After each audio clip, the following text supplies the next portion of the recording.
Muito bem. De imediato passo a palavra à nossa mediadora. Boa tarde, doutora. Boa tarde. Oi, gente, de novo. Doutora, vou lhe pedir licença, só para relembrar a todos o número do WhatsApp, tá? É DDD 11 989350752, DDD 11 989350752, ou levantem a mão, nós temos os formulários, as minhas colegas levam até vocês o formulário para preencherem, certo, pessoal? Doutora, obrigada. Oi, gente, uau, né? Eu acho que a gente não podia completar esse dia sem falar uau. Que sessão, né? Pós-almoço. Não deu nem para a gente se ficar com sono, né? Foram palestras maravilhosas, contribuições maravilhosas, e a gente ainda termina com um testemunho desse, né? Eu vou já fazer a primeira pergunta que eu tenho aqui para o doutor Luciano, e depois eu gostaria que vocês compartilhassem as suas perguntas e a gente tornasse isso aqui num grande bate-papo, que acho que é por isso que a gente está aqui. Então, vamos lá, doutor Luciano. O sangramento na articulação do joelho pode existir e não ter dor? Como conseguimos identificar um sangramento interno em uma criança? Ou sempre que tiver esses sangramentos, vai ter dor? Eu acho que o senhor e a Janaína e a Lucila podem responder, né, e fazer suas contribuições. O que o senhor acha? Na verdade, o sangramento agudo sempre vai ter dor. Quer dizer, quando tem um sangramento agudo, é um inchaço no joelho que não estava inchado, então isso aí vai causar bastante dor.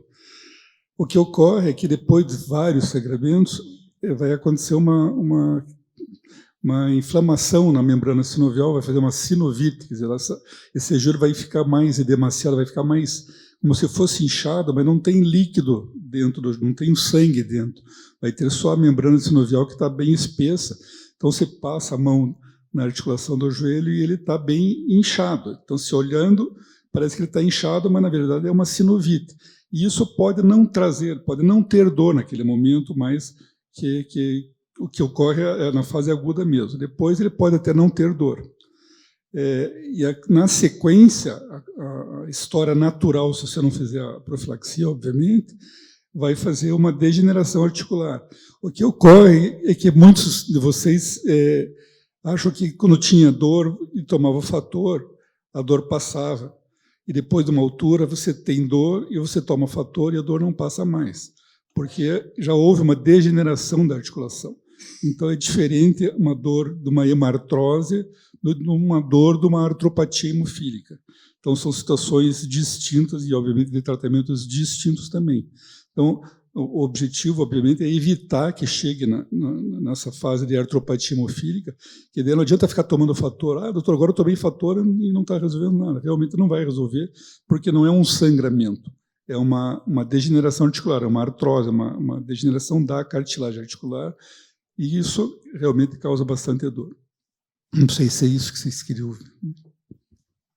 Se eu puder só complementar o Luciano, eu acho que um dos grandes desafios hoje que nós vivenciamos é a questão dos sangramentos subclínicos, né? Então, além do sangramento que clinicamente a gente consegue identificar por todos os achados, dor, alteração de volume, edema, dor, alteração de volume, diminuição de ADM e aumento de temperatura, que são os 4 pilares de uma hemartrose, a gente tem aqueles sangramentos que a gente chama de sangramentos subclínicos, onde esses 4 sinais e sintomas não estão tão clinicamente evidentes. E é aí que fica mais difícil. Não existe uma receita para a gente poder avaliar sangramento subclínico. Cada paciente vai apresentar uma aura, um sinal onde ele pode identificar ou não, e tem paciente que não identifica, e quando a gente coloca o ultrassom, a gente vê uma alteração. É lógico que o palco de um sangramento subclínico está sempre muito associado a um quadro de sinovite insidiosa, ou seja, uma sinovite que clinicamente também não estava muito evidente, mas que a própria situação da patologia inflamatória propicia com que ele sangre em pequenas quantidades, e isso não consegue alterar muito a amplitude de movimento, não consegue alterar muito o volume. Então, acho que um dos grandes desafios são os sangramentos subclínicos, que são mais difíceis da gente identificar. Não sei se a Lucila quer complementar alguma coisa também. Na minha experiência, quando você tem uma hemorragia, você vai ter dor mesmo, né? Você vai ter dor em repouso, você vai ter dor com movimento, e você vai ter um edema importante. Então, dá para você fazer um diagnóstico diferencial se você perguntar para o paciente como é que é a sua dor. Sua dor dói em repouso ou não dói em repouso? Então, na época que nós não tínhamos o fator, eu sempre questionei muito isso no paciente. E cada momento que o paciente vem,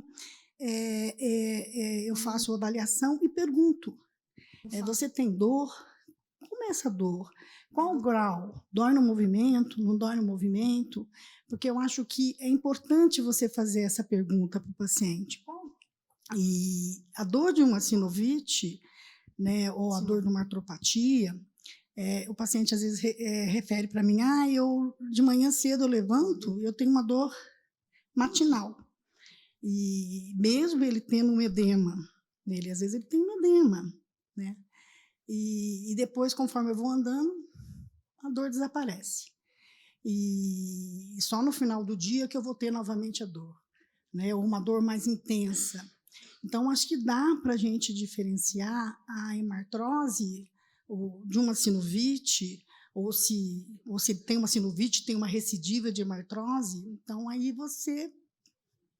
a dor, eu acho que é o nosso ponto-chave.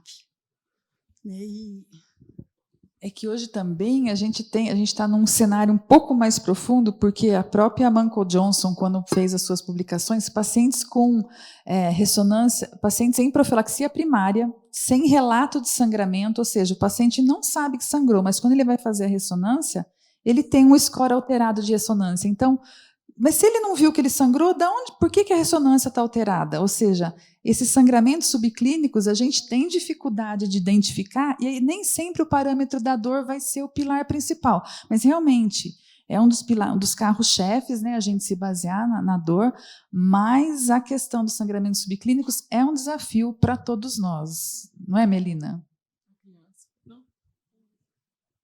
Não, eu acho que a gente consegue ver que o autoconhecimento é importante, né? A gente, quanto adulto, se autoconhecer, quanto pediatra, eu que sou pediatra, ensinar a criança a se reconhecer, a ensinar aquela mãe a olhar para aquele filho, o adolescente ter o autoconhecimento, a frequência, a rotina de avaliação, HJHS. Eu acho que tudo isso ajuda a gente a se conhecer, a gente a estar nos cuidando, prevenindo, né? E se a gente tiver algum sangramento subclínico, a gente rapidamente vai diagnosticar, porque a gente está em acompanhamento regular, né? Eu acho que isso é o mais importante. Eu acho que na criança, como pediatra, a gente vai ver que a criança às vezes não está brincando da forma que ela está brincando, né? Então ela às vezes não sabe referir a dor. Às vezes ela vai falar que não quer ir, que ela prefere ficar no colo, que ela quer ficar brincando, às vezes quer ficar assistindo um filme, né? Então, por quê? Será que ela está com dor? Será que ela está com um sangramento que você não consegue ver todos os sinais flogísticos, aqueles sinais característicos do sangramento articular? Mas o comportamento dela está mostrando alguma coisa? Eu acho que isso é importante a gente ver. A gente identifica na criança menor através da alteração de comportamento. E às vezes mais chorosa, não quer comer, porque a gente com dor, a gente não quer essas coisas. A criança não é um robô, então ela também não vai querer essas coisas. E a gente tem a sensibilidade de olhar a criança dessa forma. Na realidade, o corpo fala, né, doutora? Fala. O corpo fala. Não sei se a doutora Sandra quer comentar alguma coisa. Né? Alguém tem alguma pergunta? Porque eu tenho mais aqui que já chegaram. Então, eu vou continuar aqui, hein, gente? Não estou vendo mãozinha levantada, não. Agora, para a doutora Sandra. Doutora Sandra, seus pacientes têm seu contato? Ligam diretamente em situações de gravidade maior? Na verdade, não para mim, mas para o centro. O residente está lá e o residente aciona uma das três da equipe. Ou eu, ou a Cris, ou a Elma. Quem é achado?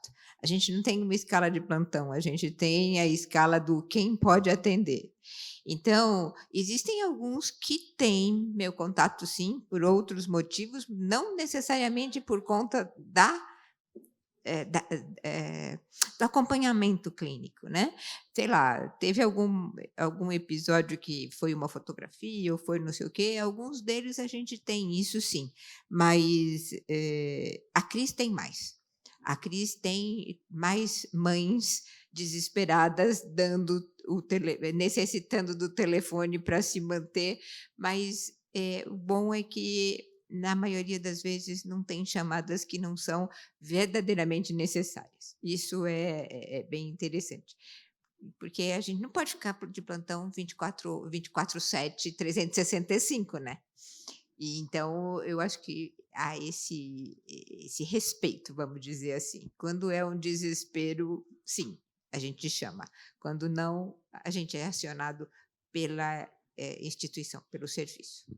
Eu acho isso importante, porque o paciente ele faz parte de um centro, né, de uma equipe, e às vezes a gente está fora e ele tem esse relacionamento, porque a gente aposenta, a gente passa, mas o serviço está lá, né? Então eu acho isso importante. O que eu acho que é super importante, e desde que eu fundei o serviço, e acho que vocês todos vão concordar comigo sobre esse aspecto, foi existir um plantão em que a gente é possível de ser acionado. Ter um plantão que não seja do serviço é mais complicado, porque a gente teve paciente que foi atropelado de moto num domingo de noite. E aí? Se a gente não tem o residente lá que foi acionado o serviço e o residente mandou fator e tudo mais, não foi o residente, mas foi através da nossa orientação, era um menino com inibidor, fez sangramento intracraniano horroroso. E a Cris ligando para o cirurgião, não põe ele na mesa agora, espera chegar o fator, a família já está lá no serviço, mas tinha fratura exposta, enfim, tem desastres muito grandes, que se a gente não tiver disponível, pode não ter sucesso o tratamento. Concordo 100%. Assim, eu posso falar da minha realidade, contribuindo para essa pergunta lá do Hemocentro de Brasília. A gente tem um telefone de urgência, né, que fica grande parte das vezes comigo, mas a gente divide entre a equipe. Ele, no momento, está aqui comigo. Eu não me desgrudo dele.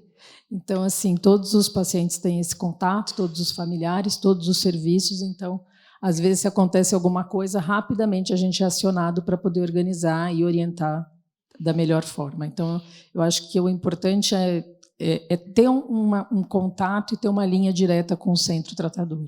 E eu vou contar uma coisa para vocês.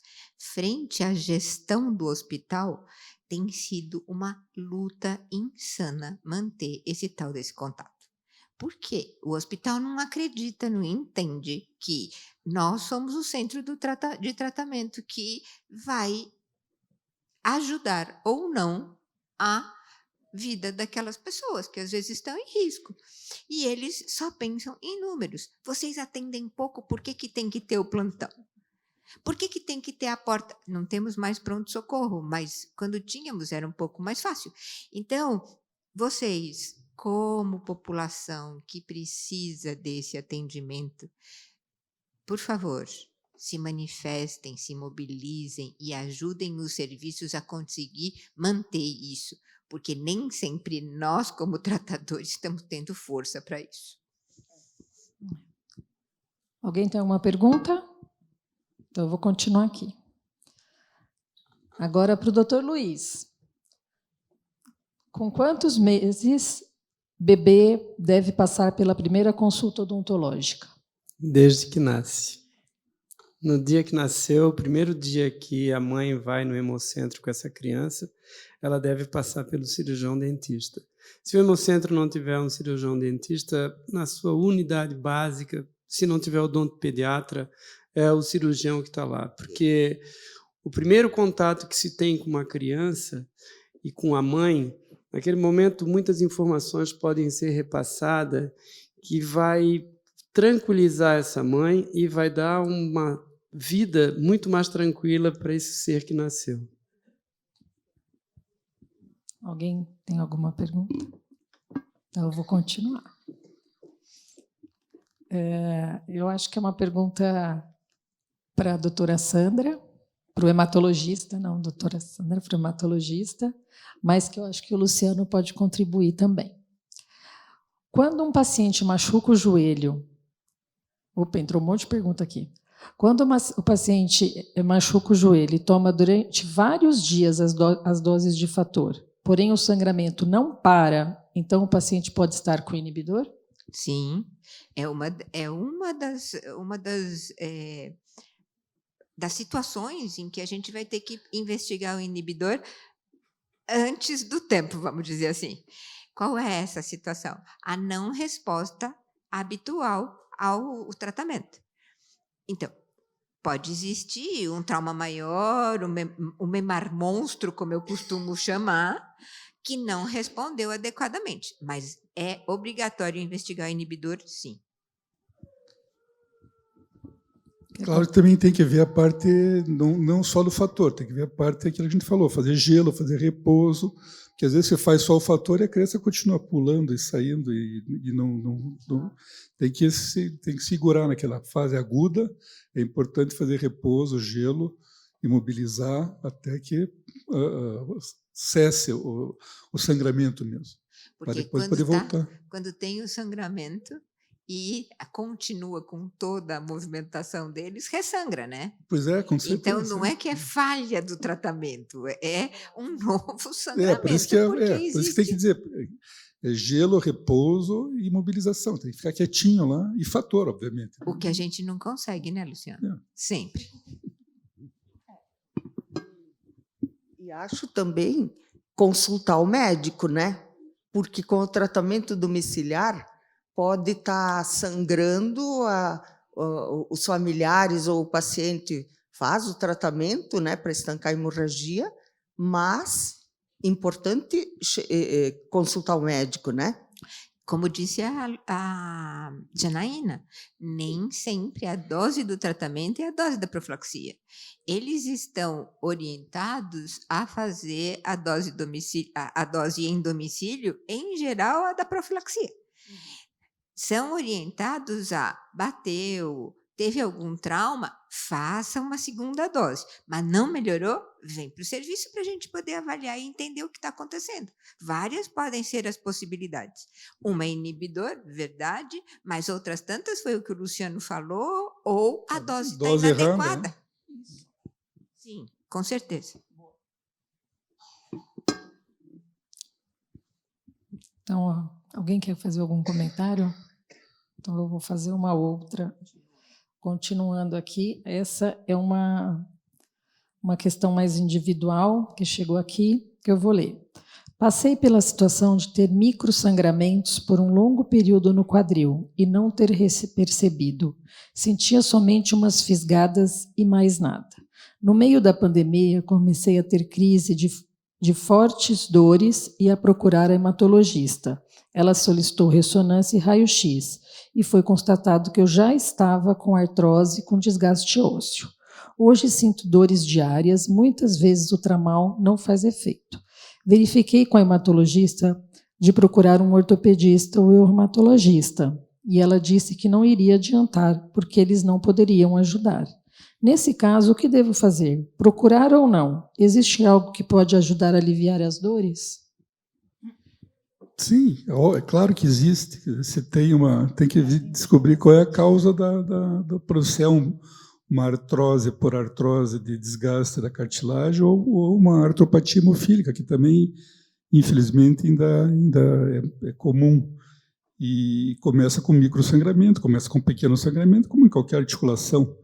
E se você não faz o tratamento adequado, ele vai evoluir para uma degeneração articular e que causa bastante dor.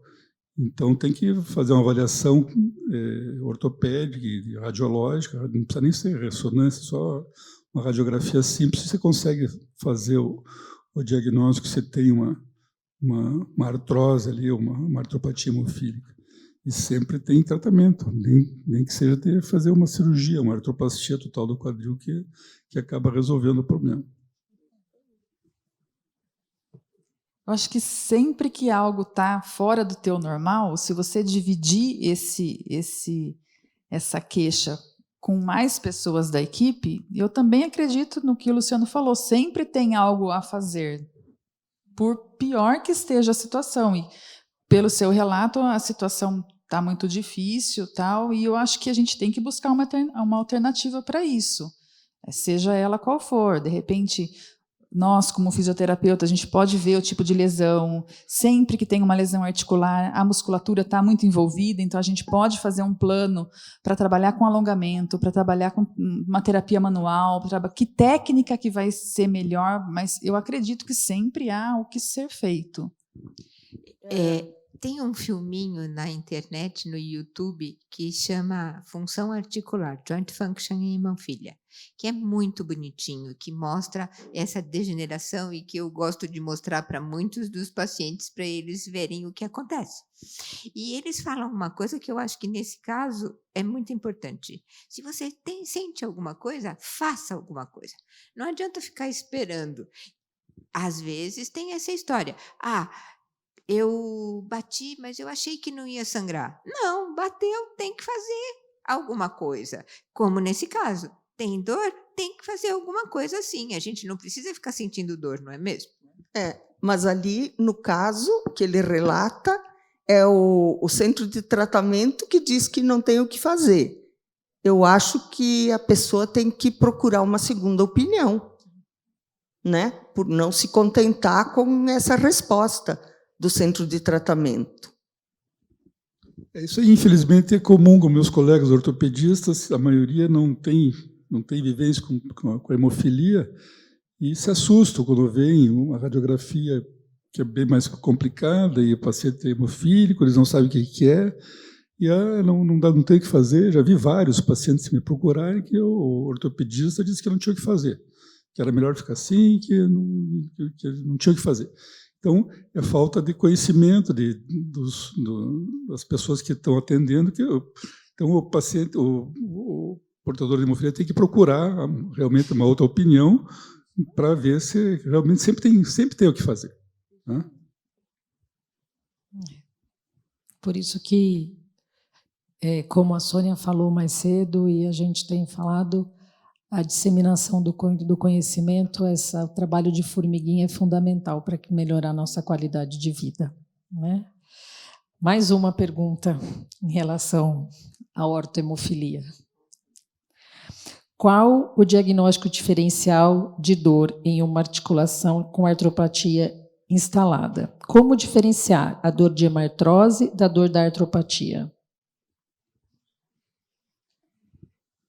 Esse é um aprendizado. Quanto mais a gente está perto do paciente, mais a gente pode dividir essa maneira de avaliar. Então, assim, existem alguns pontos chaves de diagnóstico diferencial da dor da artropatia e da dor da hemartrose. Aí, naquele slide a gente viu que dor, diminuição de amplitude de movimento, alterações de volume, são sinais que estão presentes nos dois casos. Por que, por exemplo, alteração de volume? Porque pode ser uma agudização da sinovite que está presente na artropatia, ou pode ser um microsangramento, um sangramento novo. Ou seja, a gente precisa estar mais junto para poder entender, porque apesar desses sinais e sintomas serem os mesmos na artropatia e na hemofilia, eles não são os mesmos se a gente for comparar duas pessoas diferentes. Então, cada pessoa a gente vai ter que identificar sinais e sintomas. Exames de imagem ajudam? Ajudam. Quando não existe exame de imagem, a gente vai ter que ver o que naquele paciente desencadeou. Será que aquela dor, como a Lucila falou, é uma dor só no início da manhã? E a gente já leva a perceber que é uma dor mecânica. Uma dor mecânica está um pouco mais distante de um cenário de hemartrose. Ou será que a persistência dessa dor é de manhã, essa dor é durante a tarde e essa dor piora à noite? Aí já não é uma dor mecânica, aí já é uma dor inflamatória, que a sinovite tem um papel mais preponderante nessa situação, ou seja, As situações podem acontecer de maneiras separadas? Podem, mas na grande maioria dos pacientes, elas coexistem. Acontece tudo junto, porque a artropatia envolve os sinais inflamatórios da sinovite e tem os microsangramentos. Então, assim, eu não tenho uma resposta pronta para dar para vocês, porque é isso que a gente vive no dia a dia lá. A gente avalia, reavalia, e às vezes o que a gente aprende com um paciente, num outro cenário, numa outra vez, para aquele mesmo paciente, não é o mesmo quadro. Então, ele estava sentindo dor, diminuição de movimento, agora a gente viu que era um sangramento. Aí, numa próxima vez, ele volta lá, estou sentindo igualzinho aquela vez. Aí a gente vê, não é um sangramento, ou seja, é muito difícil, é desafiador para a gente também. E a gente precisa de vocês em cada uma dessas situações. Eu já tive pacientes, por exemplo, que em 10 vezes que estiveram com a gente com quadro de dor, diminuição de movimento, as 10 vezes a gente colocava ultrassom e a gente não visualizava algo que justificasse uma hemartrose, embora ao longo da vida ele achasse que aquilo era uma hemartrose. Essa é uma situação, é um antagonismo que a gente também fica muito em dúvida, mas eu não tenho receita para isso, e eu acho que ninguém tem, e a gente tem que, junto, em cada situação dessa, tentar descobrir o que é naquela situação. Eu acho que a gente acompanhando os pacientes que a gente vê, eu, por exemplo, vejo pacientes que tinha 5 anos de idade, hoje tem 30, eu não te atendi antes, né, porque eu nem trabalhava. Então, é complicado você ver isso, mas é comum essa dúvida, é muito comum. Eles, dor, eu tinha uma dor, agora não, dor tomava fator, agora não melhora mais. Isso eu acho é muito claro, porque a dor aguda é bem diferente da dor da artropatia hemofílica. E é muito comum, todo dia eu vejo isso. E essa que a Lúcia falou, de manhã, para andar, tem pacientes que levantam e dizem, eu tenho que levantar meia hora antes para começar a andar, para o meu tornozelo aquecer, para eu poder ir trabalhar. E depois eu passo o dia inteiro trabalhando, não dói nada.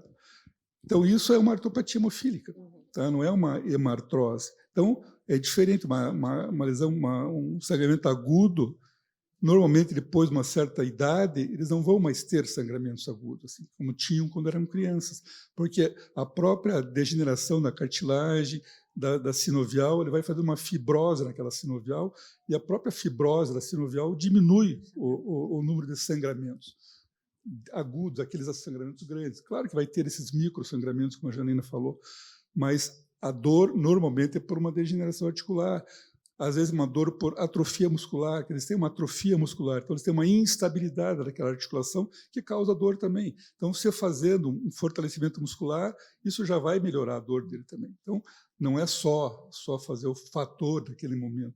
Claro, tem que fazer o fator, mas tem que fazer também essa parte articular, fortalecer a musculatura, melhorar a amplitude de movimento, quer dizer, isso aí funciona também. E a gente aprende com eles também, que muitas vezes eles sabem identificar qual é o sangramento, né? E às vezes, fulano, é sangramento, é dor de sangramento? Não, doutora, não é igual. Então, a gente também, eles próprios aprendem eu acho que não a é tão identificar. difícil. É complicado, porque a evolução vai mudando, eles vão mudando. Quando eles vão crescendo, vão mudando. Uma dor, outro tipo de dor, e às vezes não faz exercício, vai atrofiando, vai ficando com a musculatura fraca, isso também causa dor. Então é importante manter a atividade física também, que antigamente não podia fazer, era proibido. Então, agora mudou, tem que fazer atividade física. Claro, tem que fazer fator antes, mas tem que fazer atividade física. Isso vai melhorar também a condição articular. Alguém quer fazer alguma complementação? Ali, ó, alguém pode levar o microfone para ele? Levanta a mão de novo, por favor.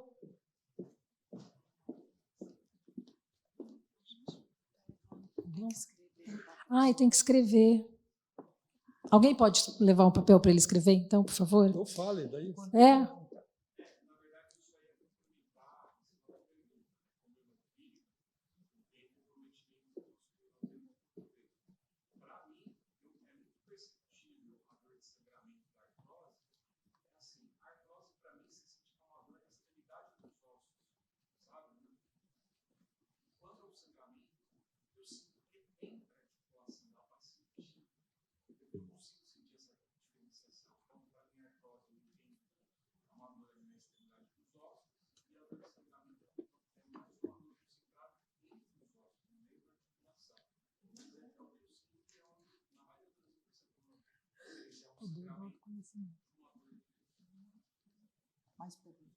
Poder do autoconhecimento, parabéns. Não, é maravilhoso a gente escutar isso, parabéns. E parabéns para quem te orientou e trata você. Autoconhecimento. É. Bom, então eu vou continuar aqui. Doutor Luciano. Eu vou embora agora. Os pacientes de 20 anos que estão com desgaste nas articulações, o que fazer? Os médicos não indicam prótese? Veja bem, depende do grau de comprometimento da dor, da incapacidade, da função, quer dizer, radiograficamente se tem alterações ou não. Quer dizer, a idade não é uma contraindicação de fazer uma cirurgia de prótese, por exemplo, que vocês estão falando. Que antigamente era eu, quando fiz residência, e só podia operar pacientes acima de 65 anos de idade. E daí o pessoal com 60, eu estou com 66, se tivesse 65, eu ficava sofrendo, tem que esperar ficar velho para ter qualidade de vida. Então, isso não funciona mais.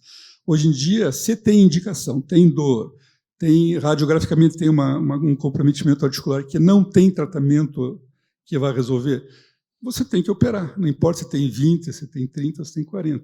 É claro que você não vai chegar lá no primeiro momento e vai indicar uma cirurgia. Você vai falar com o fisioterapeuta, por isso que a importância do tratamento multidisciplinar. Você tem que fazer o fator, você tem que fortalecer a musculatura, você tem que ganhar mobilidade articular. Você consegue... A Jânica mostrou aquele menino lá que a Lucila tratou, que tinha uma flexão do joelho e acabou resolvendo sem cirurgia, sem nada. E eu já tenho vários pacientes que a gente queria operar e daí tinha indicação de cirurgia, e ele começou a fazer fisioterapia, fortalecer a musculatura. Você não vá mais operá-lo, mas você vai, pelo menos, postergar, você vai poder fazer a cirurgia um pouco mais tarde. Mas não é contraindicação fazer. Eu já operei pacientes com 20 anos e com 18 anos, e estão funcionando. Quer dizer, quanto tempo vai funcionar, não sei. A prótese não tem uma data de validade, que é um mito, dizer, a prótese vale 10 anos, tem que trocar. Não, eu tenho paciente com 25 anos, com 30 anos de cirurgia, e está funcionando bem. É claro que a qualidade do material é importante, você tem que usar um material de alta qualidade, não pode usar material ruim, tem que usar, principalmente dos portadores de hemofilia, que são pacientes mais jovens, você tem que usar material de boa qualidade, tem que operar direito e tem que fazer uma recuperação direito. Se fizer tudo isso direito, vai dar certo. Eu tenho uma experiência que eu acho que vale a pena compartilhar. Era um senhor de 64 anos na época, lá atrás, época de 90, que nunca tinha tido tratamento a não ser com crio precipitado, e tinha joelhos muito ruins, com muita dor, e foi indicada a prótese bilateral. Ele era do interior de São Paulo, veio para o hospital e internou no domingo. Na segunda-feira ia ser a cirurgia. Domingo à noite ele infartou. Aí, óbvio que a cirurgia foi suspensa e precisava da recuperação do infarto para depois a gente remarcar a cirurgia. Com isso, ele começou a fazer fisioterapia com muito afinco. Sabe o que aconteceu? Nunca mais ele pensou na cirurgia da prótese. Então, se você se dedica ao tratamento, e a fisioterapia pode ser uma coisa muito interessante, é importante. Claro. A definição que o Fábio deu de que você tem que decidir o que você quer. Se você decidir que você quer a prótese aos 20 anos, ninguém vai tirar isso da sua cabeça. Mas, para a gente, é importante tentar dizer, você poderia definir uma outra situação que talvez fosse boa para você também. Hoje é mais raro ver pacientes com 20 anos com uma artropatia grave. É raro, é muito raro. A não ser que ele não tenha tido nenhum tratamento anterior.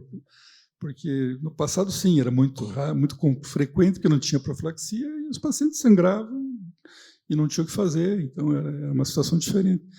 Mas eu acho que é importante, não é só a indicação da cirurgia. Você tem indicação? Tem, tudo bem, mas antes você vai fazer um tratamento profilático, vai fazer um tratamento com fisioterapia, para ver, inclusive, se você tem condições de você se submeter à cirurgia.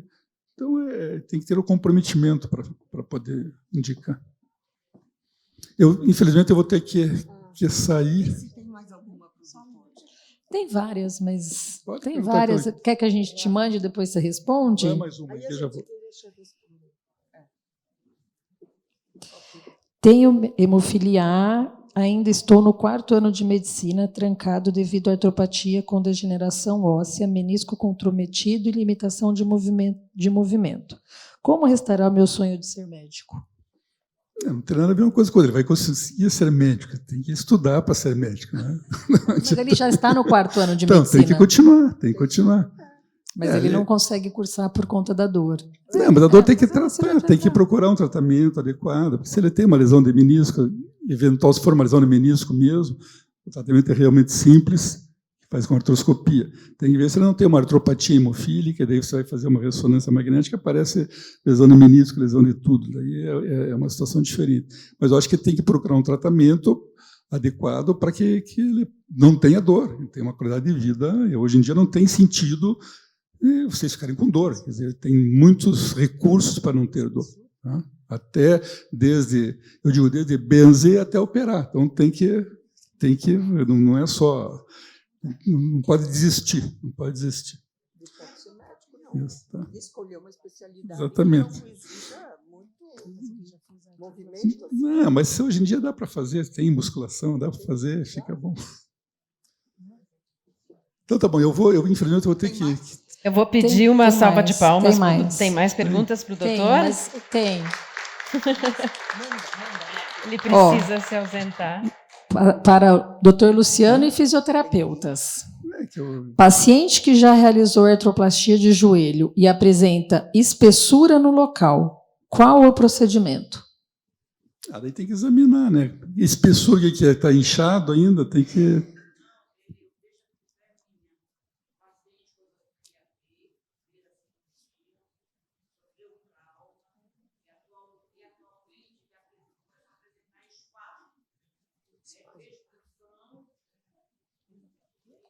Apresentar o quê?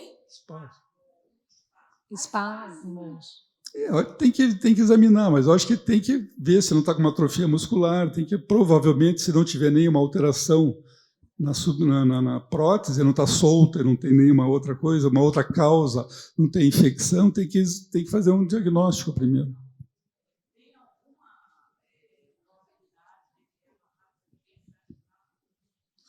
Infelizmente, é comum ficar, depois da realização de uma prótese de joelho, se você não fizer uma reabilitação com a Lucila, fica difícil de deixar. Ó, Jana, só com a Lucila.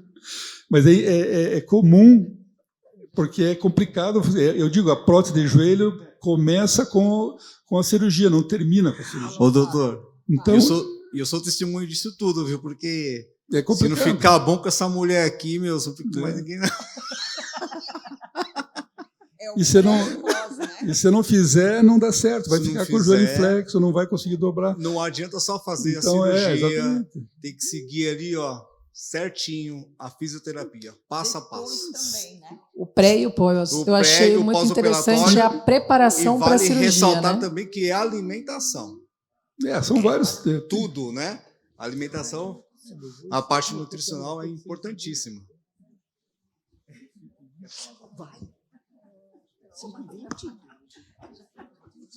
Tu tá no Congonhas? Bom, mas vai lá. Bom retorno, doutor. Muito obrigada, Obrigada, mais doutor uma Luciano. vez por estar aqui conosco. Parabéns.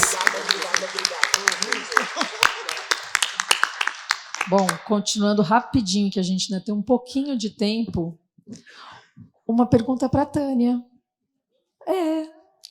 Sobre o laboratório de hemostasia. Temos algum segredo na coleta? Eu acho que a Marcela também pode ajudar sobre isso, né? Acho que as questões estão perguntando mais das pré-analíticas, né?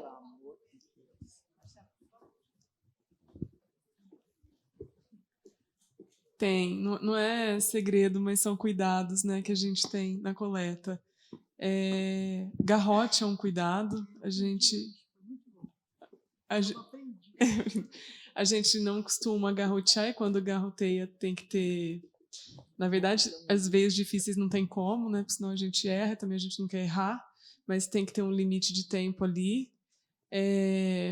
A amostra, quando a gente coleta, tem que coletar no tubo certo para começar. tem que encher o tubo, ele tem uma marcação. Quando a gente não enche o tubo, eles ligam falando para a gente que a amostra foi excluída.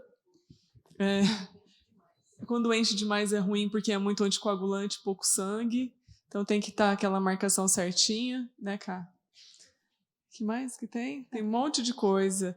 O uso de agulha, o a vácuo, tirar a tampa, a rosca, tudo isso pode interferir, por exemplo, pode coagular. Se não fizer a homogeneização direito, também coagula. Então, esses cuidados assim na coleta da amostra são necessários para que eles tenham um bom desempenho aí no resultado. Não precisa de jejum. Não, mas também ele vai comer uma feijoada e vai colher, né? Porque aí vai um trem. Não, pode tomar água para colher exame da hemostasia, qualquer exame. Enfim, não tem problema nenhum, não. Pode tomar café da manhã para doar sangue também. É porque eles perguntam, pode doar sangue em jejum? Então, não, pode tomar café da manhã. É porque é muito bom. Não, nenezinho, pode dar um mamazinho. A gente colhe, às vezes, nenezinho no colo da mãe. Depois dá um mamazinho para acalmar. Essas coisas assim a gente faz.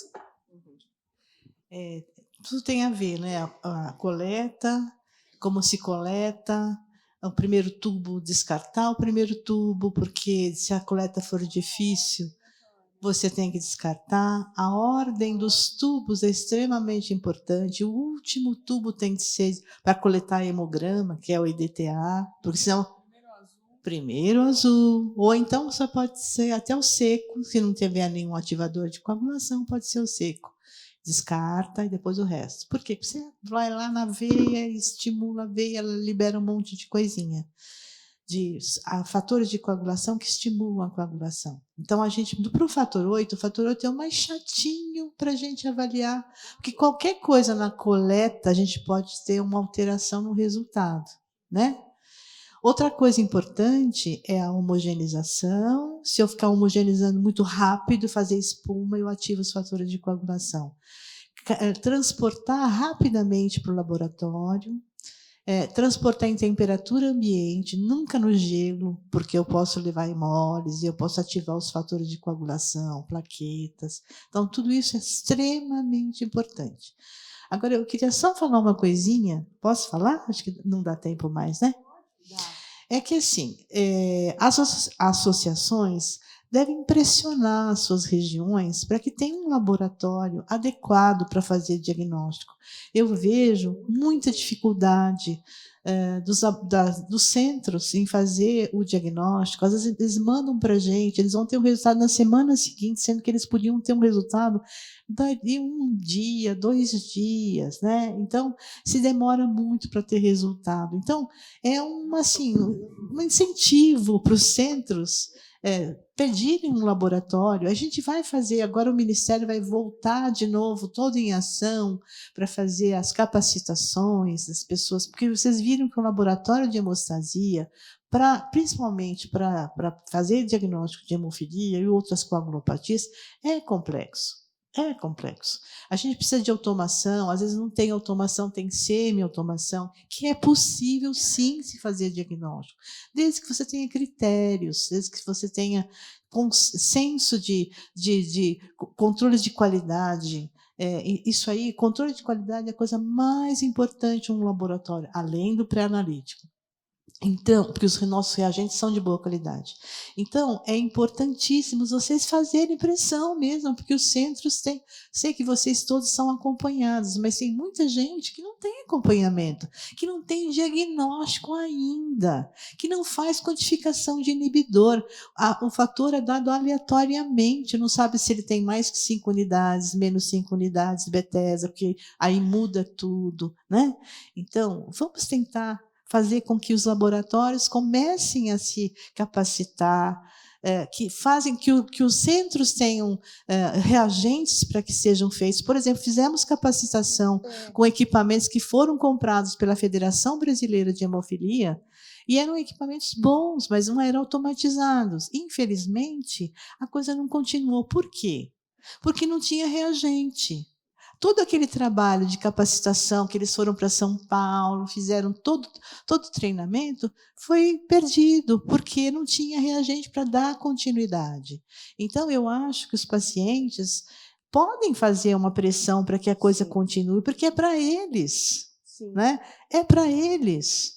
E eu acho extremamente importante, porque começa com o diagnóstico, né, Tânia? O diagnóstico laboratorial, porque as manifestações são semelhantes, eu não sei se é A, se é B. As manifestações são semelhantes, eu vou só distinguir no laboratório. Tânia, exatamente o que falaste. Nós compramos 6 coagulômetros semiautomáticos, com orientação da Tânia e da Silmara, e doamos para os hemocentros que não tinham como fazer diagnóstico. Na época da capacitação, que a Tânia Rúbia fez a capacitação online e depois presencial no HC, ela produziu um resumo do manual do Ministério da Saúde para facilitar o entendimento. Foi doado, então, 6 coagulômetros nos estados que não existiam, os reagentes para que fossem treinados, vieram para São Paulo, e a gente, olha, nenhum desses coagulômetros, ou que a gente saiba, continuou sendo usado. A gente soube que alguns reagentes que a gente doou venceram porque não foi dado continuidade. Então, isso é muito sério. O Ministério vai promover novas capacitações, mas tem que se comprometer, porque fazem anos que a Tânia Rúbia, a Silmara capacitam os hemocentros. Nós já tivemos mais que um programa educativo em relação a isso, com os profissionais de laboratório dos estados. Sim, o que tu disseste, as associações estaduais têm que estar junto dos hemocentros, não é para brigar, é para chegar lá e dizer assim, por que não está acontecendo? O que vocês precisam? Que a gente vá na Secretaria de Saúde e mostre a necessidade, né? Tudo isso, nós temos que, sim, ser proativos como associações. E essas capacitações são importantes para nós todos, né, que representamos as associações estaduais. A gente sabe do trabalho que cada um faz e nós vamos intensificar isso. Concordo plenamente. Dá tempo ainda de mais uma perguntinha? Dá. Então tá, temos 2, então. Sempre pergunto para uma e peço mais, né? Então, aqui, ó. Meu filho tem 6 anos, hemofilia A grave, com sequela no cotovelo por várias hemartroses e dificuldade de acesso venoso para aplicar o fator. Ele faz hidroterapia 2 vezes na semana. Antes da pandemia, foi indicado fazer radiocinovórtese, porém agora não temos mais. Nesse caso, o Botox ajudaria? Eu acho que sim. Ai, cadê o Luciano, né? Mas, ó, são coisas diferentes. A radiocinovórtese é para uma situação de sinovite crônica. O Botox é para uma situação de contratura muscular. Então, são indicações completamente distintas. Então, o Botox é para uma situação de flexo, onde, por exemplo, como naquele caso lá que a Lucila reabilitou, a gente tentou 2 vezes a manipulação sob sedação anestésica, e depois da manipulação sob sedação a gente colocava aquela tala. Ele ficava com a tala seriada com cunha, e aí a gente tirava a tala, ele ficava vários dias, meses, tirava a tala, a perna voltava. Voltava por quê? A gente sabia que ela esticava, porque na anestesia ela esticava. Tirava a tala, voltava porque o músculo estava puxando. Então, naquela situação, o Botox tinha indicação, porque era uma contratura muscular desencadeada, era uma contratura em flexo desencadeada pela ação muscular. Então, o Botox tem uma ação específica. Já para casos de sinovite crônica com indicação de radiocinovórtese, é um outro cenário.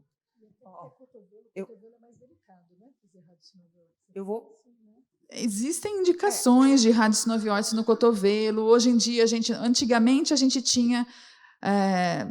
isso não está no Ministério da Saúde como código para a gente solicitar. Então, antigamente, a gente tinha protocolos de estudo, a gente importava o ítrio da França.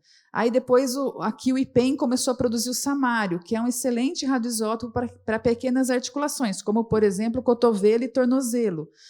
Mas, por falta de evidência científica, o IPEM parou a produção. A gente está correndo atrás de mostrar. É lógico que o cenário de tratamento mudou, mas eu, pessoalmente, acredito que, em casos muito específicos, a radiocinovórtice ainda teria alguma indicação, mas a gente tem que discutir. Mas, para essa questão... Eu gostaria de fazer um comentário que o problema aqui não é se é radiocinovórtice ou se é botox. O problema aqui que espanta é uma criança de 6 anos já com sequelas, com profilaxia existente.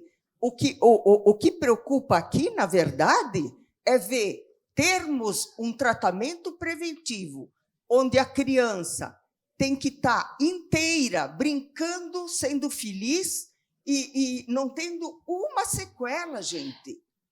Onde está o problema? Tânia, Eu acho que o que desculpa, ela doutora. mesma, o que a mãe falou é a dificuldade de acesso venoso. Então, tem que resolver o acesso.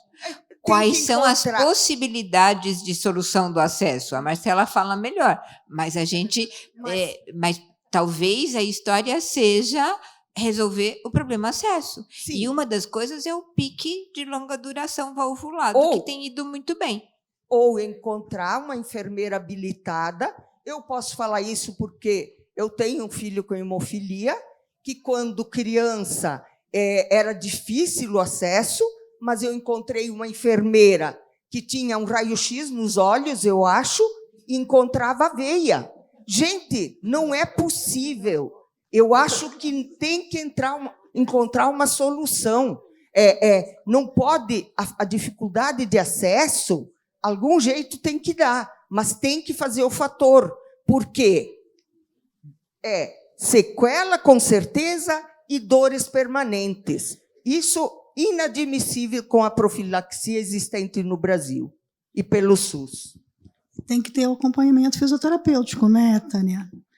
Mas, assim, com profilaxia, eu já acho que não deveria sangrar, gente. Pelo amor de Deus. Mas se tem a primeira hemartrose, tem que ser avaliado por um fisioterapeuta para ser acompanhado. Sim. Isso sim. Aconteceu. Mas, do jeito que está, devem ter tido várias hemorragias. Isso é inadmissível.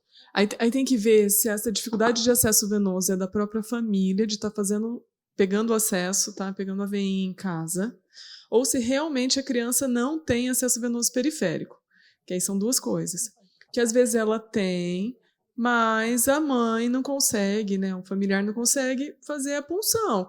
Eu me coloco no lugar de vocês. Eu tenho uma filha que eu fui puncionar, me deu um pane, não consegui. Então, assim, isso acontece, não é?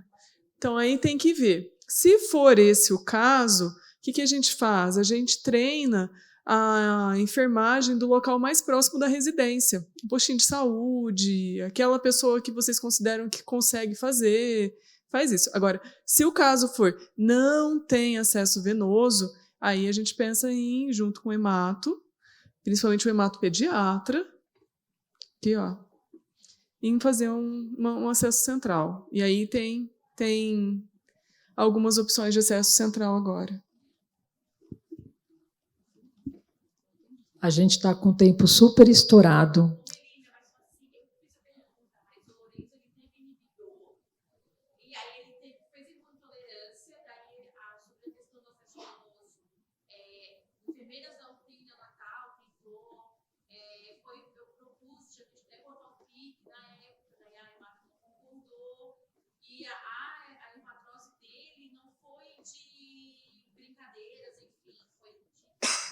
Acidente de punção.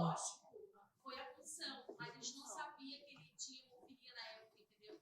E por conta menos de um mês ele teve inibidor, e aí foi por isso que a gente não conseguia fazer o trator na época. Mas ele não perde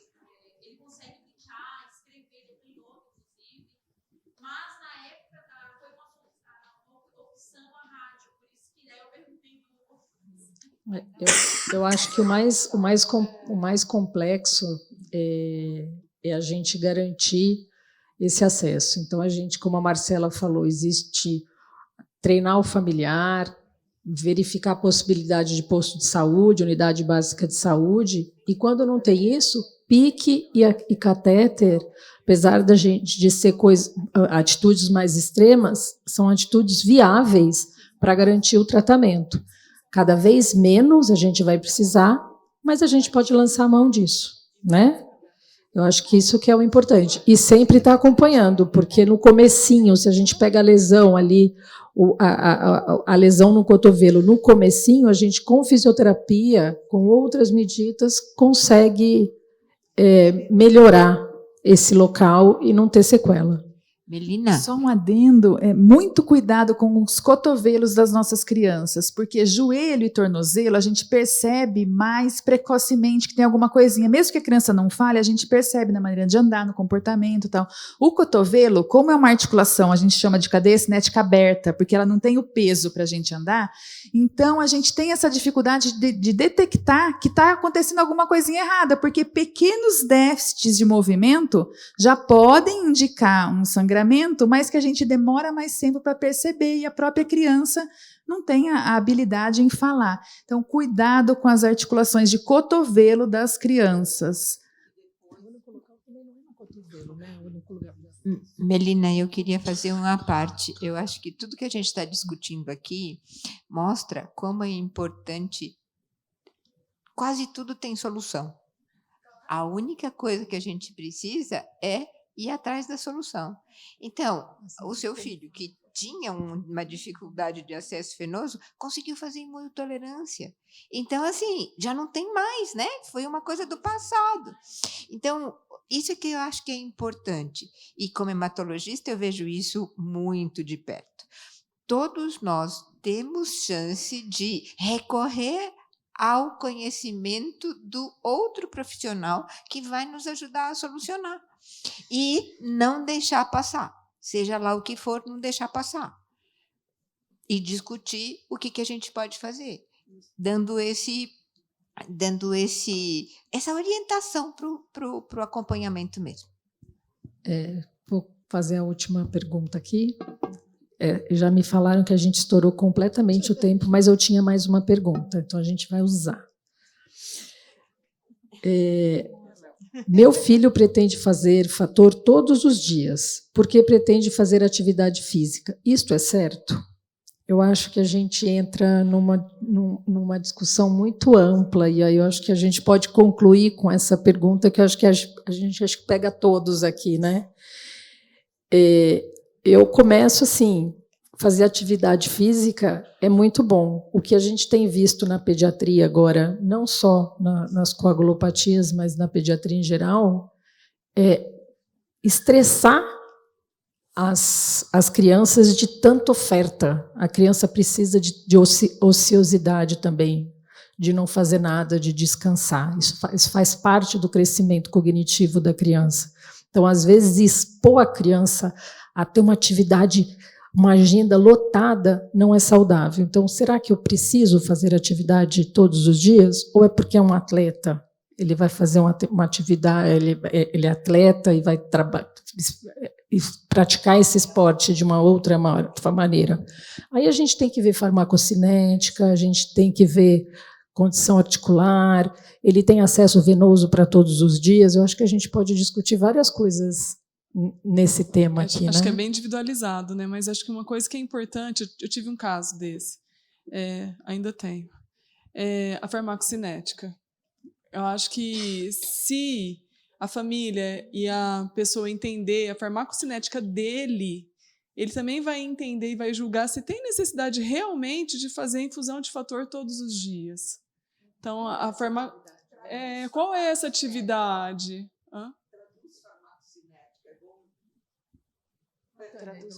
A Tânia aí do lado.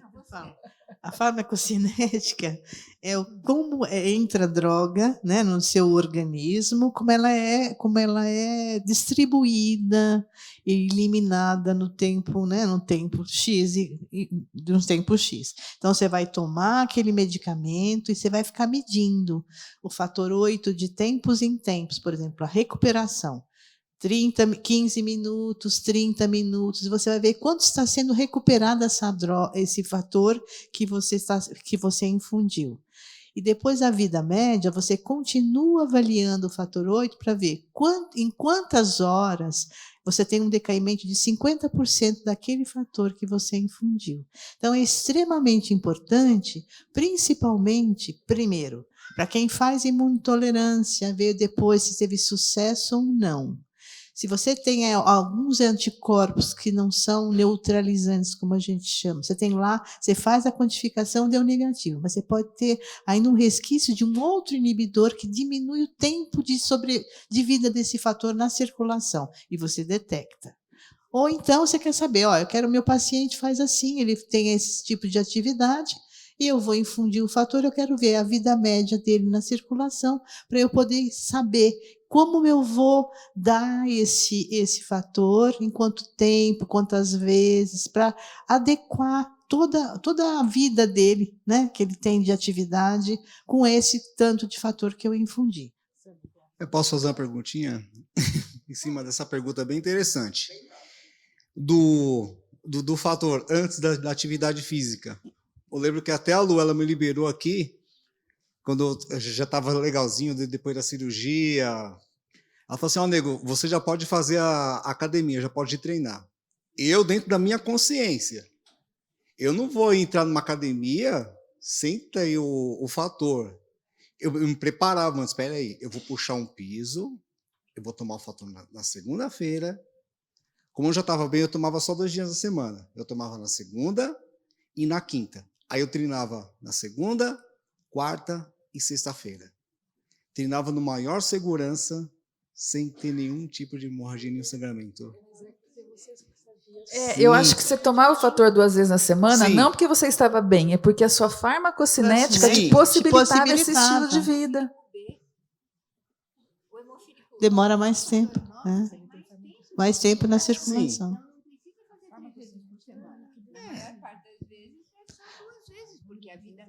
É mais prolongada. Então, mas um hemofílico A, por exemplo, se você sabe o tempo, você está dormindo, você não precisa de um fator de 6%, 10%, você precisa de um fator menor, você está dormindo, você está em repouso. Agora, você vai fazer uma atividade, você vai ter que ter mais. Então, você vai individualizar essa infusão de fator mediante a tua vida normal, a tua vida na semana. Às vezes um dia sim, um dia não é suficiente. E eu acho que é muito importante também saber o tipo de atividade física, né? Se o cara vai fazer natação, ele precisa de um nível de fator. Se ele vai fazer bicicleta, sei lá, corrida de obstáculos, ele vai fazer outra. Se ele vai andar de skate, ele vai fazer outra, né? Ele precisa de outra. Então, a gente precisa saber qual é. Então, a gente precisa ter essa parceria. É uma equipe. Eu quero fazer isso. Então, ele traz isso ao centro para discutir como que a gente vai fazer isso. Então, como é a sua farmacocinética? Como é que é isso? Como é que a gente consegue organizar? Então, tem que ser... Vocês viram que foram toda a equipe aqui comentou sobre essa pergunta, porque realmente é uma questão multidisciplinar, né, essa questão. E se conhecer, né? Porque a gente precisa saber como o fator funciona na gente, que é a farmacocinética, para saber se a gente precisa 2 vezes na semana, 3 vezes na semana, enfim. Gente, eu já estou tomando bronca aqui. A gente já tem que encerrar. Eu queria agradecer. Por mim, eu ficava aqui discutindo mais, que eu amo isso. Acho que somos todos apaixonados por esse tema, né? E, assim, esperamos o próximo juntos pela hemofilia. Eu queria agradecer todo mundo. Muito obrigada. A palavra é sua, Tânia. Daqui a pouquinho, a Tânia vai fazer o encerramento. A senhora A senhora quer fazer um encerramento agora ou pode ser depois, conforme temos aqui no roteiro? Não, você manda. Ok, então, eu gostaria de pedir uma salva de palmas a esse pessoal todo, os painelistas, a nossa mediadora maravilhosa, obrigada. Podem retornar ao lugar de vocês, na plateia, por favor.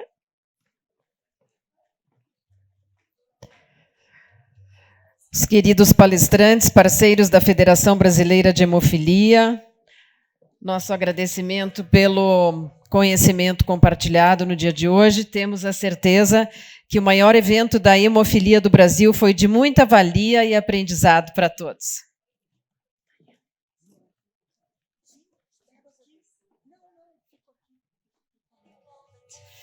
Eu convido a todos agora para juntos prestigiarmos o vídeo institucional da FBH, que tem o depoimento do palestrante Fábio.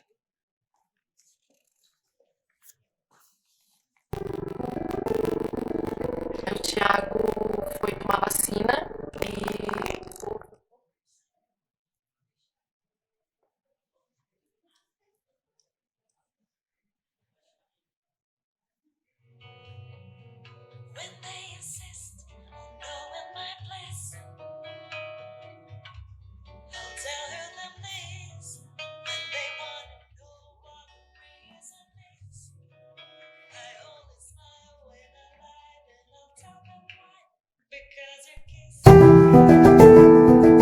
e o Thiago foi tomar vacina e houve o sangramento e o pediatra que nos atendeu lá solicitou que buscássemos um hematologista.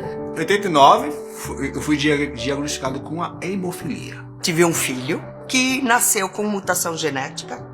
A minha irmã teve um filho 2 anos depois, com hemofilia também. A minha mãe tinha um parente que era hemofílico. Quando a gente era criança, ele fez diagnóstico, eu devia ter mais ou menos uns 10, 12 anos.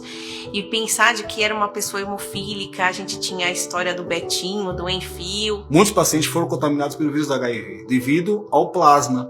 E até 2009, as pessoas desenvolviam sequelas. Da época que eu soube o que era hemofilia, do diagnóstico de um primo da minha mãe, até eu começar a tratar a hemofilia, mudou muita coisa.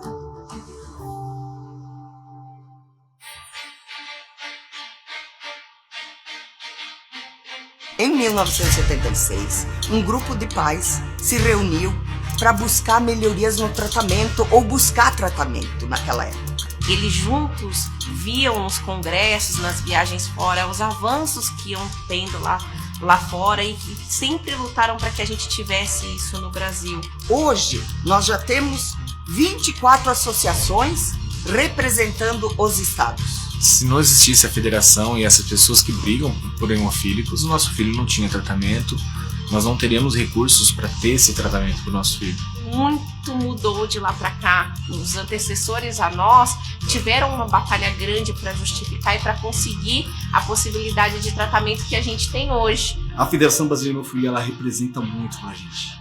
Representa. Essa responsabilidade nos obrigou a buscar mais informações, lutar, procurar políticos onde tudo acontece.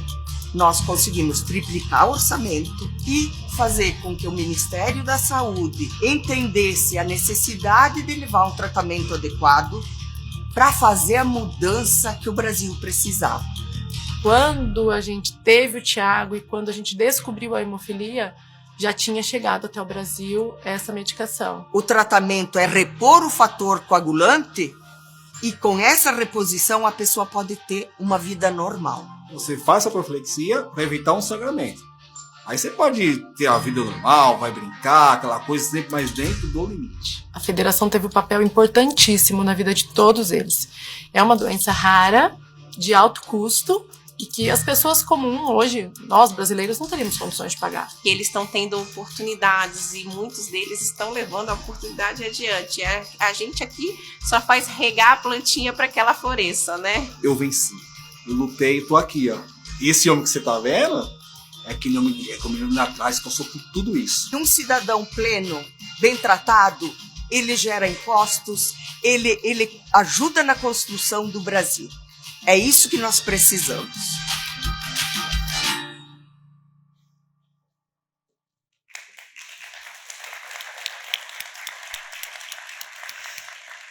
Convidamos a presidente da federação, dona Tânia, para a sua fala final.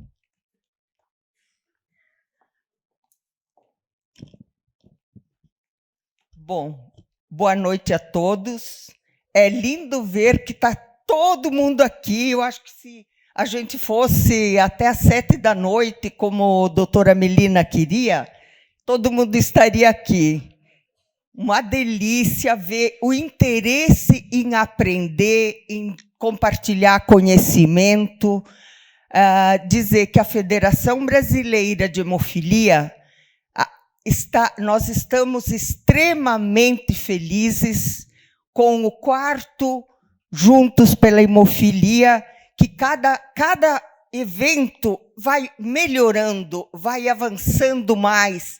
Essa vez nós tivemos a presença do Ministério da Saúde, da Coordenação Geral de Sangue e Hemoderivados, em peso aqui. Foi uma construção, na verdade, junto à doutora Joyce Aragão, que é a Coordenadora Geral de Sangue e Hemoderivados, quando eu comentei com ela que nós tínhamos o Juntos pela Hemofilia e que eu gostaria muito, que nós gostaríamos muito, né, federação? Eu falo eu, mas é federação, é diretoria, são associações filiadas, que o Ministério pudesse, que a coordenação pudesse estar presente. E ela, no mesmo momento, falou, eu vou levar, eu faço questão de que toda a equipe que trabalha dentro da coordenação esteja presente para levar conhecimento, para mostrar como funciona uma coordenação. Eu fiquei extremamente feliz, porque nós precisamos conhecer os bastidores de uma coordenação de sangue, para que a gente veja o quanto essas pessoas trabalham. Eu sei que muitas funcionárias, mesmo naquela época que deu, nesses meses atrás, que deu problema de abastecimento, elas ficavam, às vezes, até a meia-noite para resolver situações.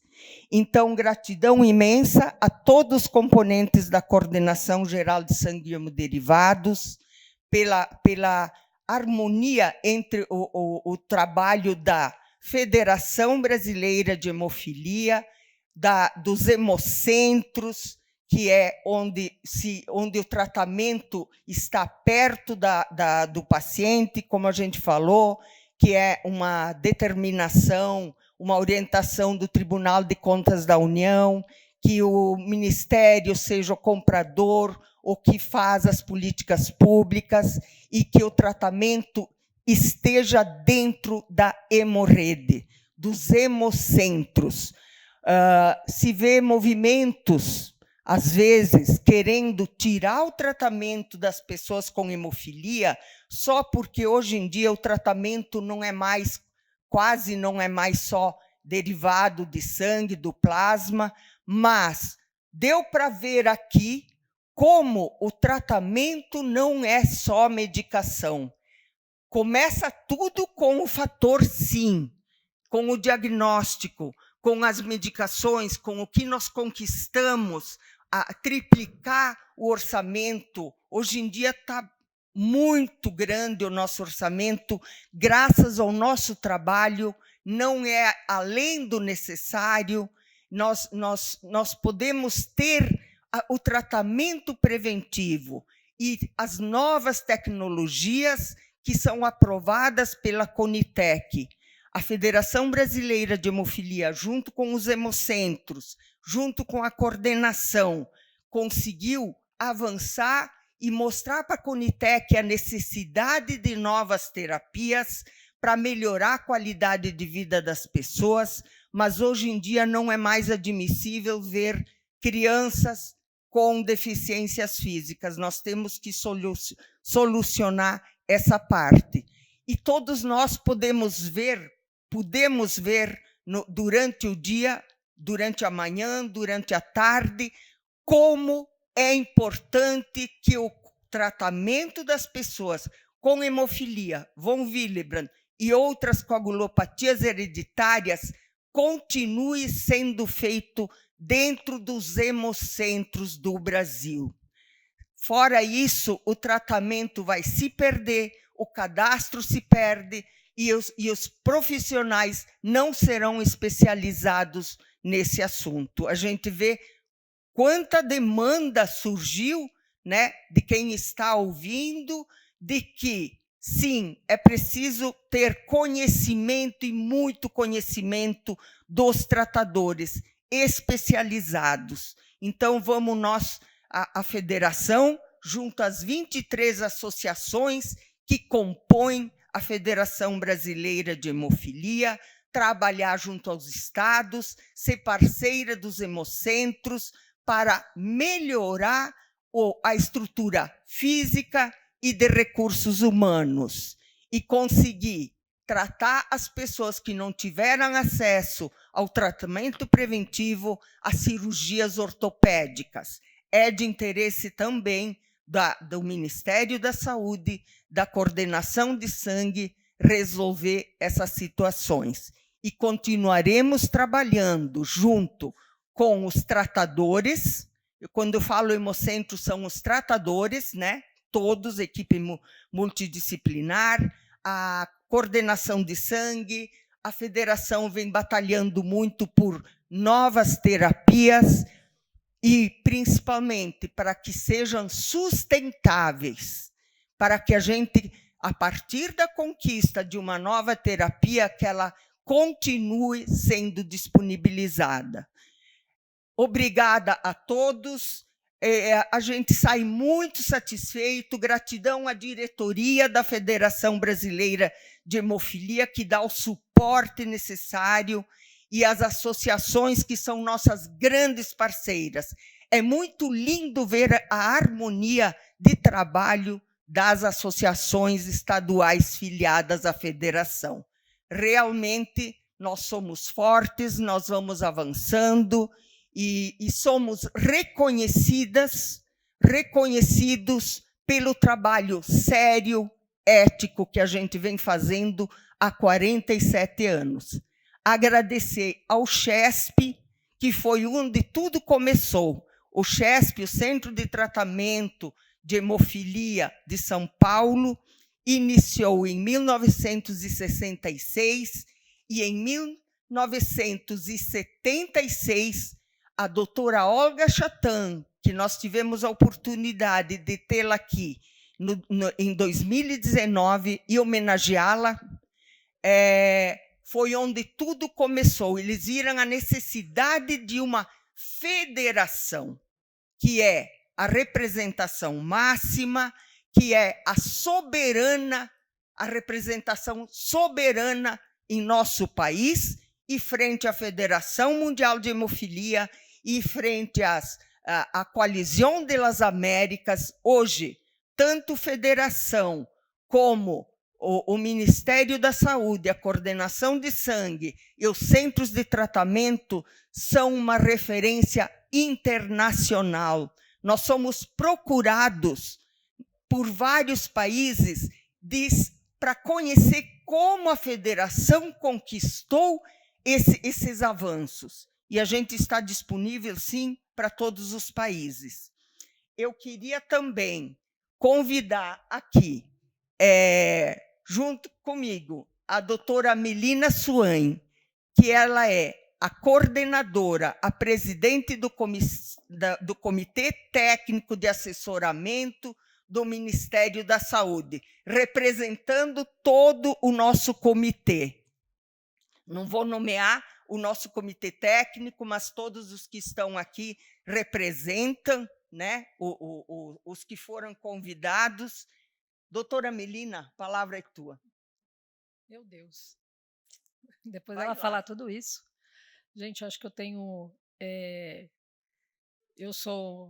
muita honra de fazer parte dessa equipe. Eu acho quando eu comecei a trabalhar com hemofilia, eu fui contaminada por essa paixão, por esse programa, um programa nacional que a gente vê que funciona, é o SUS que funciona, é o Ministério da Saúde que funciona. Eu acho que funciona por uma questão de parceria equipe entre o centro de tratamento, associações, que é o controle social, e o Ministério da Saúde e o governo. Eu acho que a gente só funciona por isso e a gente tem que lutar por essa parceria.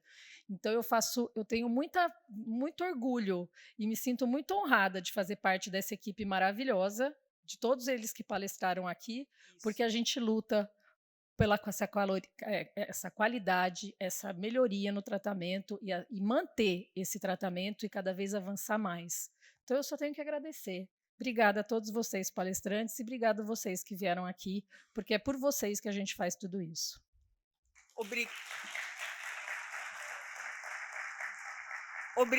Obrigada à equipe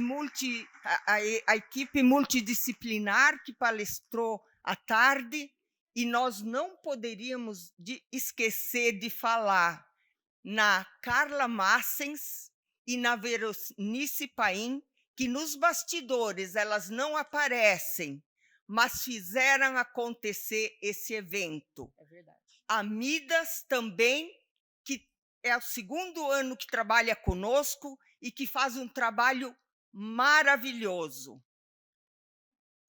A nossa... meu Deus, e agora? A mestra de cerimônia.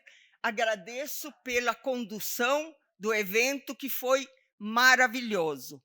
Muitíssimo obrigada a todos e continuemos nesta união, porque cada dia mais a Federação Brasileira de Hemofilia se fortalece e é reconhecida internacionalmente e nacionalmente. Vocês todos fazem parte, tratadores, ministério, né? É todo verdade, mundo. Todo mundo. Eu agora queria uma salva de palmas para vocês. Para vocês.